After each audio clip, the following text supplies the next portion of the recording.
सातारा जिल्ह्यातील पश्चिम घाट परिसर आणि कोयना धरण पाणलोट क्षेत्रात अवकाळी पावसानं मोठ्या प्रमाणात गेल्या 8 दिवसापासून हजेरी लावलेली आहे। यामुळे सह्याद्रीच्या डोंगरदऱ्या कपारीमधून दुधाळ धबधबे वाहू लागले आहेत। इतकंच नाही तर पर्यटक देखील अशा शांत वाहणाऱ्या पांढऱ्या शुभ्र धबधब्यांकडे मोठा आकर्षक झालेला नेहमीच पाहायला मिळतो।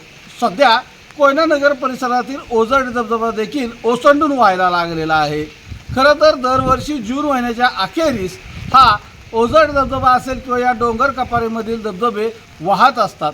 मात्र गेल्या 8 दिवसापासून जो अवकाळी पाऊस सुरू झालेला आहे त्यामुळे मे महिन्यातच हे धबधबे व्हायला लागलेले आहेत।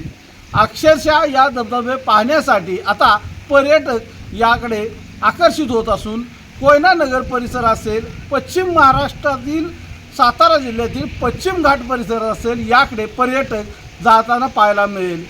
सातारा जिल्ह्यातील आणि महाराष्ट्रातील पर्यटकांचं आकर्षण असणारा ओझरडे धबधबा हा सध्या मोठ्या प्रमाणावरती अवकाळी पावसामुळे तुडुंब भरून वाहिलेला आहे आणि तो वाहू लागलेला आहे। हा जो ओझरडे धबधबा आहे याचं उगमस्थान हे तोरणे गाव हे पाटण तालुक्यातील आहे। कोकण कडा जो आहे तिथून हे तोरणे गावापासून हा धबधबा वाहत असतो। जवळपास हा धबधबा 300 फूट उंचीवरून कोसळत असून समुद्र सपाटीपासून जवळपास 750 मीटरपासून हा कोयना धरणाकडे वाहत असतानाचं विहंगमय दृश्य आपण सध्या पाहत आहोत। न्यूज 18 लोकमतसाठी विशाल पाटील, पाटण, सातारा।